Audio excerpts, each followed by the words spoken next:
네, 반갑습니다. 마르스 김동석의 리얼 주식입니다. 오늘 마르스 김동석의 리얼 주식은 바로 원전 600조 수출 잭팟 두산 에너빌리티 말고 3월 이 기업 세계 1위 됩니다. 원전 600조 수출 잭팟에 3월 세계 1위가 될 수 있는 기업 오늘 알려드리니까 영상 끝까지 꼭 시청하시길 바라겠습니다. 그 이전에 저희 마르스 김동석의 리얼 주식 유튜브가 여러분들의 사랑으로 좀 빠른 성장 나오고 있습니다. 너무 감사한 마음에 최근에 이슈가 되고 있는 온디바이스 AI, AI 반도체, 로봇 시장 전망부터 관련주까지 총정리한 자료집을 무료로 나눠드리고 있습니다. 이 자료집 받고 싶다 하시면 영상 끝까지 꼭 시청하셔라 말씀드리고 여러분들한테 바라는 건 없습니다. 우리 유튜브 구독, 영상 좋아요, 그 다음에 댓글까지만 남겨주시면 너무나도 감사하겠다 말씀드리면서 오늘 영상 바로 시작하겠습니다. 일단 오늘의 주제는 원전 600조 수출 잭팟 두산 에너빌리티 말고 3월 이 기업 세계 1위 됩니다. 입니다.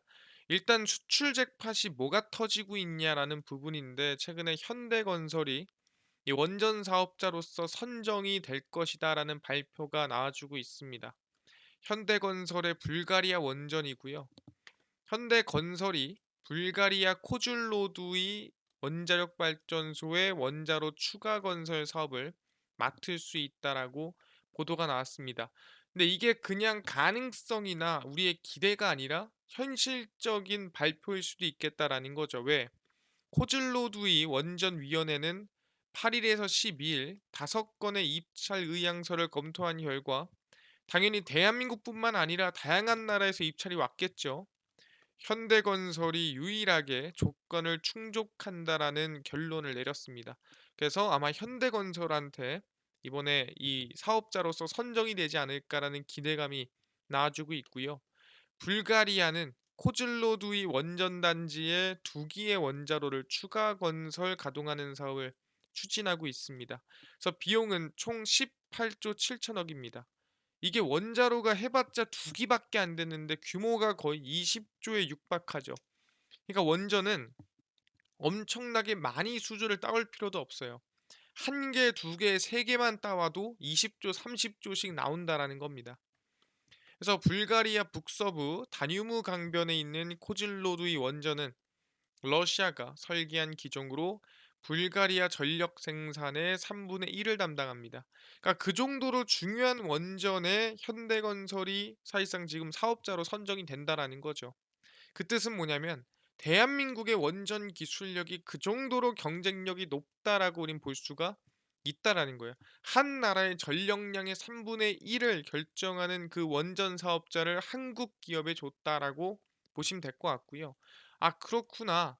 지금 원전을 지금 열심히 만들어내고 있구나라고 하는 건데, 아니, 불가리아만 지금 원전 하는 거 아닙니까? 라고 얘기해 볼 수가 있는데, 사실상 이번에 그냥 인정했다라 보시면 될 것 같아요. 누가? 에너지 장관들이.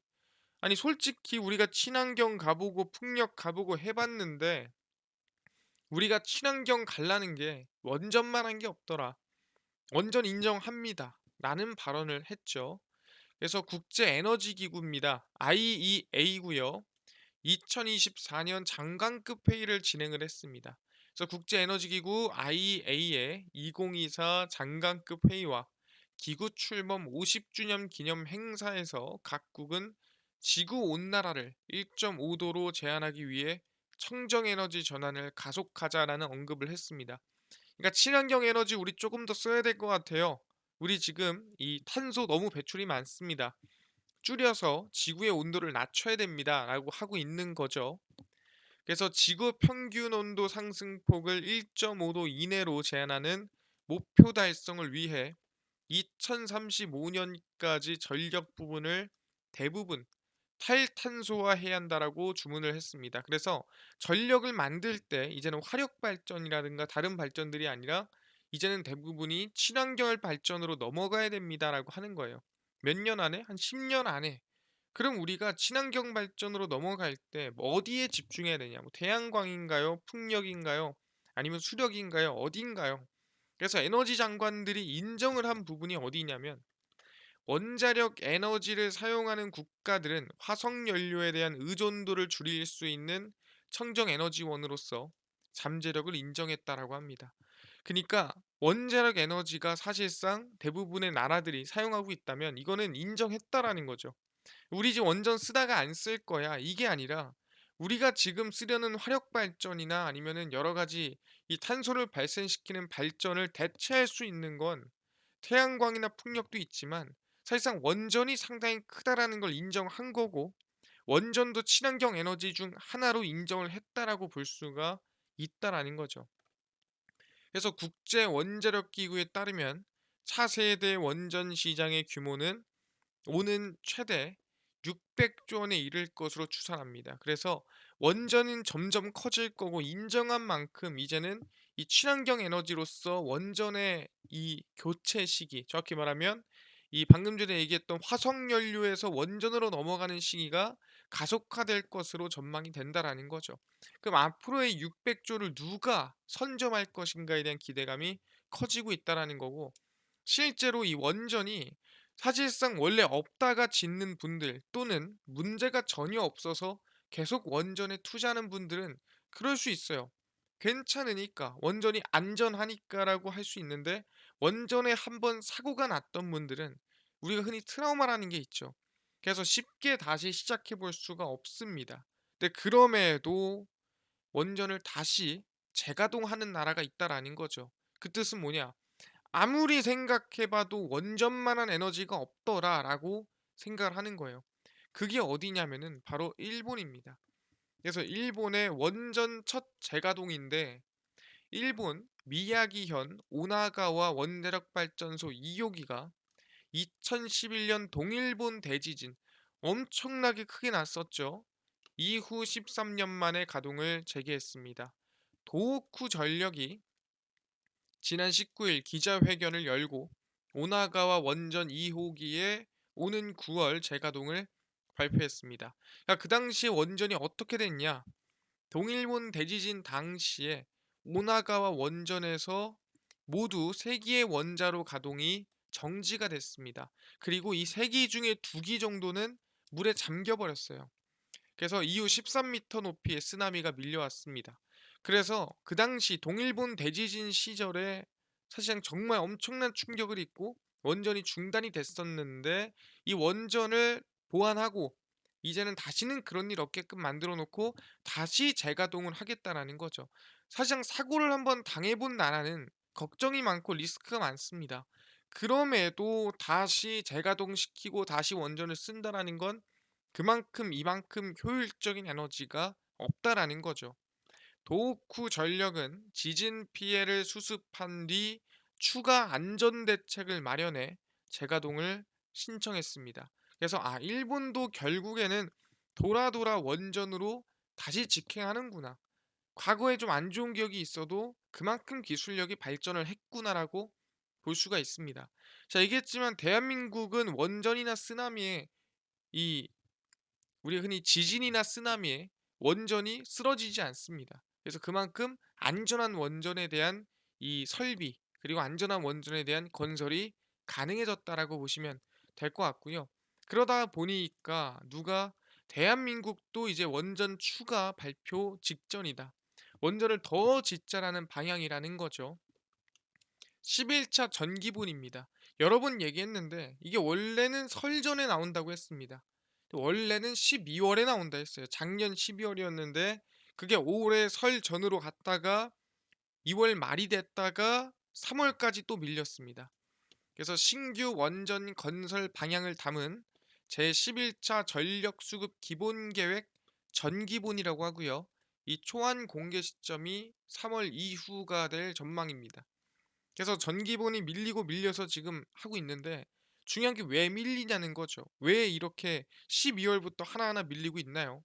근데 애초에 쉽게 이걸 정할 수가 없는 이유가 뭐냐면은 15년입니다. 지금부터 15년 동안 어떤 방향으로 갈 거냐를 정하는 거기 때문에 이걸 쉽게 그냥 이렇게 발표할게요. 저렇게 할게요. 이게 5년치도 아닙니다. 15년의 계획을 발표하는 부분이기 때문에 당연히 고민과 고심을 거칠 수밖에 없다라는 거죠. 그래서 11차 정기본 수립 총괄위원회는 현재 신규 원전 건설 규모, 우리 원전 몇 개나 지을까? 그리고 신재생 에너지 비중 등 주요 쟁점에 대한 논의가 한창입니다. 그러니까 아직 서로 간의 의견이 좁혀지지 않은 거죠. 누군가는 뭐 이렇게 하자. 누구는 이렇게 하자. 이게 맞지 않느냐. 뭐 이런 얘기들을 지금 나누고 있다라는 거죠. 실무 안에는 신규 원전 건설 여부, 그리고 2038년까지 15년 동안 발전원별 구성비 등 11차 전기분의 핵심 내용이 담깁니다. 그래서 15년치를 결정하는 거기 때문에 상당히 고심이 많다. 결론은 언제? 3월 이후에 나온다라는 거예요. 근데 솔직히 말해서 지금 총선이 4월이거든요. 근데 3월에 나온다라는 건 3월에 뭔가 발표가 될 가능성이 높다라는 거죠. 그래서 11차 전기분해 신규 원전 건설 계획이 들어가면 신한울 3호기, 4호기 건설 계획이 반영된 2015년 7차 정기분 이후 9년 만에 이거는 사실상 원전이 만들어지는 거구나라고 기대감을 가질 수가 있다라는 거죠. 근데 항상 얘기합니다. 지금의 이 정책에서 원전을 건설하고 원전을 키우는 거에 대한 방향이 절대 바뀔 수 없어요. 커지면 커졌지 절대 줄지 않고 성장하면 성장했지 원전은 줄지 않는다라고 생각하시면 됩니다. 최소 지금부터 몇 년은 그렇구나라고 보시면 될 것 같고요. 근데 이뿐만 아니라 올해 총선 말고 또 뭐가 있죠? 미국 대선이 있죠. 그럼 미국 대선에 따라 뭐 바뀔 가능성은 없나요? 그래서 트럼프는 뭐다? 오히려 친환경 정책을 폐기하겠다라고 합니다. 이게 뭔 소리냐? 그럼 안 좋은 거 아닌가요? 트럼프 전 대통령은 에너지 정책 대전환도 예고했으며 친환경 중심에서 벗어나 에너지 효율 우선으로 바꾸겠다라고 언급했습니다. 그러니까 사실상 트럼프 전 대통령이 다시 대통령이 안 될 수도 있고 될 수도 있어요. 근데 우리한테 리스크는 뭐냐면 지금의 이 긍정적인 기조를 바꿀 만한 문제가 있느냐. 정확히 말하면은 원전을 부시거나 또는 원전을 하지 말자라든가 이런 언급을 할 가능성이 있느냐에 대해서 우리는 걱정을 가지고 있는 거죠. 왜? 오래 바뀔 수 있으니까요. 근데 실제로 뭐라고 했냐면 풍력과 태양광 대신 왜 효율이 안 난다. 에너지 효율성이 높은 원자력과 전통적인 석유, 화석연료, 천연가스 생산을 늘리겠다는 방향입니다. 그러니까 트럼프 대통령은 뭐냐면 아니 지금 우리가 다른 나라 뭐 이런 탄소 같은 거 신경 쓸 때냐. 오직 미국을 위한 그리고 미국의 그레이티스트 미국이 다시 위대해져야 된다. 그렇기 때문에 우린 지금 친환경 에너지 쓸 때가 아니라 미국을 위한 에너지를 쓸어 담아야 되는데 그 에너지 중 하나가 뭐다? 원자력이다. 트럼프가 직접 언급했습니다. 그러니까 바이든의 친환경 에너지 원자력과 트럼프의 가장 효율적인 에너지 원자력은 방향이 틀리지 않다라는 거죠. 원자력은 어찌 됐든 대통령이 바뀌든 안 바뀌든 원자력 성장이 가는 건 맞다라고 서로 언급을 하고 있는 겁니다. 트럼프 전 대통령은 2019년 미국의 원전 생산량은 사상 최대치를 기록했다. 그러니까 그 당시에 원전 생산량이 높았기 때문에 사실상 그때만큼 좋은 시절이 있었냐? 이걸 왜 친환경으로 바꾸고 앉아 있냐라고 하는 거고요. 원전 석유 천연가스 생산을 늘리면 미국은 세계 최저 에너지 비용이 돼 인플레이션을 완화할 수 있을 것이다. 아니 뭐하러 지금 금리 인상하냐? 금리가 아니라 에너지를 낮춰라. 원전 석유 천연가스 이 세 개면 에너지 비용 낮춰서 인플레이션 내려갈 거다라고 하는 거죠. 그래서 뭐다? 제일 중요한 건 미국 대통령이 바뀌어도 우리한테 오는 원전에 대한 피해는 없고 오히려 긍정적인 요소가 많을 거다라고 생각을 하는 거죠. 왜? 과거에 트럼프 대통령 시절을 본다고 한다면 원전 세일즈를 직접 하고 다녔습니다. 그 정도로 진심이었어요. 웨스팅하우스 이번에 이 체코 원전에서 떨어진 기업이죠. 트럼프 대통령이 취임 후 처음 인도를 방문하는 인도 국영 원전 공사에 원전 6기를 공급하기 위한 MOU를 체결했습니다. 실제 트럼프 대통령이 인도를 방문하면서 실제 세일즈를 같이 하면서 방문을 한 거죠. 그래서 6기에 대한 MOU까지 체결을 한 거고요.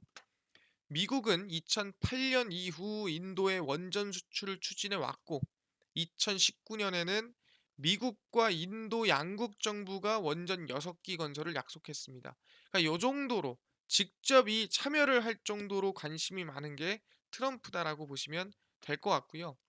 트럼프 행정 인사는 로이터 통신에 MOU 체결이 낙관적이라고 전했고요. 그래서 트럼프는 대통령 시절 원전에 관심이 많았습니다. 그렇기 때문에 아까 얘기한 대로 여기서 중요한 건 뭐냐? 대통령이 바뀌어야 됩니다가 아니에요. 바뀌든 안 바뀌든 원전은 계속 이어간다. 바뀌든 안 바뀌든 원전은 긍정적일 뿐 부정적인 이슈는 없다라고 얘기를 하는 겁니다. 그러다 보니까 아, 원전의 리스크는 크게 없겠구나. 이 미국 대통령에 따른 리스크는 생기지 않겠구나라고 보는 건데 더불어서 누가 유럽까지 이슈가 있습니다.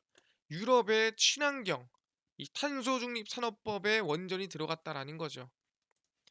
EU 텍소노미 녹색 분류 체계에 원전이 포함된 거는 우리가 확인을 했습니다. 과거에. 근데 이번에 최근 녹색 산업 육성을 위한 정확히 말하면은 미국의 IRA 인플레이션 감축법이 있다면 유럽에는 탄소 중립 산업법이 있습니다. 그 탄소 중립 산업법에도 원전을 포함했고요. 그 뜻은 원전은 친환경 에너지입니다라고 인정을 하는 거죠.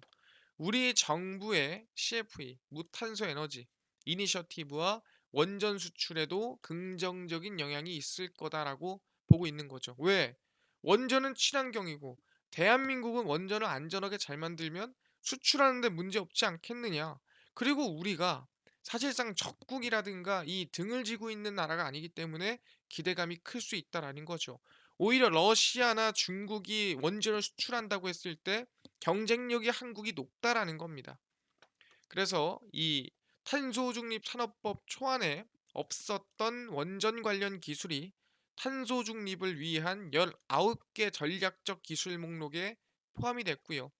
유럽 의회 승인만 받으면 바로 법 시행되고 올해 연말쯤에 시행이 된다라고 보시면 될 것 같습니다. 그래서 최근 유럽연합은 이뿐만이 아니라 2030년까지 첫 번째 SMR 소형 모듈 원전이고요. 항상 얘기하지만 기존의 모듈 기존의 원전보다 작고 그 다음에 이 문제점 단점들을 해결한 차세대 원전이라고 보시면 됩니다. 그래서 가동하기 위한 연합체로 유럽 SMR 산업동맹도 출범했습니다. 그러니까 이 정도로 유럽이 지금 원전의 진심이다라고 보시면 될 것 같습니다. 그래서 원전을 어떻게든 친환경으로 현재 포함이 된 상태다라고 보시면 될 것 같고요. 그러다 보니까 아, 유럽에서도 원전을 밀고 있구나. 긍정적이구나. 오히려 러시아, 중국 대비해서 대한민국이 좀 이슈가 되고 있구나라고 볼 수가 있다라는 거죠. 그래서 우리는 첫 번째 전기본이 있고요. 원전 수출에 대한 기대감 있기 때문에 지금 원전 관심을 가져야 정책적으로나 앞으로 연말까지 볼 수 있을 만한 종목들이다라고 말씀을 드린다라는 거죠. 알겠습니다. 그럼 우리가 원전 기대감이 있어서 수혜를 볼 만한 기업이 뭐가 있나요? 기업 딱 한 개 알려드립니다. 바로 한전기술이고요. 한전기술은 원전 종합 설계와 원자로 개통 설계 기술을 보유 중인 기업이고요. 한국 표준 원전 OPR 1000과 국제 경쟁력을 보유한 차세대 원전 APR 1400, 중소형 원전 스마트 등 다양한 원전 설계 기술을 갖추고 있는 기업입니다. 그래서 원전의 중심이 되어 있는 기업이고요. 정부가 남아프리카 공화국이 추진하는 15조 규모의 신규 원전 수주전에도 시동이 들어가고요. 15조면 뭐 많아야 두 기겠죠. 한 기에서 두 기 수준이다 보시면 될 것 같은데 규모가 이렇게 큽니다. 그리고 4월에서 5월에 또 체코 30조 규모 원전 수주 발표 전망이기 때문에 아마 이 4월, 5월 올해 내내 원전 얘기가 스물스물 나올 가능성이 크다라는 거고 추가적으로 AI에도 에너지 전력이 많이 들어가다 보니까 원전을 더 지어야 된다는 얘기가 정말 많이 나옵니다. 그러다 보니까 원전 기대감이 상당히 크다라고 보시면 될 것 같고요. 그래서 원전 관련 한전 기술 보시면 주가가 최근에 바닥에서 계속 지지부진 지지분해서 올라오는데 최근에 거래량이 조금 높게 나왔습니다. 근데 계속 이 박스권 구간에서 돌파를 하지 못하고 거래량이 나오고 나와도 이 구간에서는 계속 박스권을 만들어주는 모습이죠. 그래서 개인적으로는 이 시장이 밀릴 때 하락했던 이 종목들을 제외하고 이 흐름들을 제외하고 본다고 한다면 지금 구간은 상당히 긍정적인 구간이다라고 보고 있고요. 아마 여기서 계속 연말까지 이슈가 나올 수도 있는 부분이니까 지금부터 저는 관심을 가져야 된다라고 생각을 합니다. 그래서 한 번 더 정리를 해드리면은 우리가 관심을 가져야 될 구간이 어디냐? 지금부터 어떤 종목을 한전기술 관심 가지시면 좋을 것 같다. 네, 원전 수출에 대한 기대감, 그 다음에 유럽연합, 그 다음에 미국 대통령 선거 모두 이득이다 보시면 될 것 같습니다.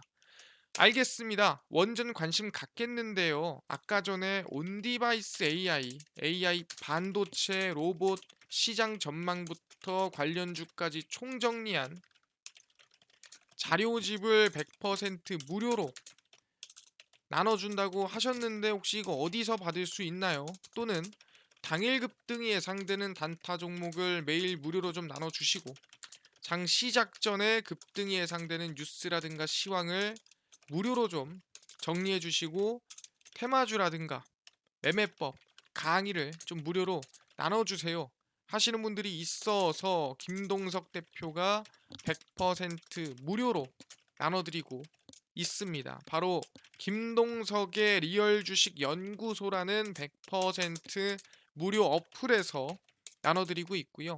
이 어플은 내가 아이폰을 씁니다. 앱스토어에서 무료로 설치 가능하고요. 갤럭시를 씁니다.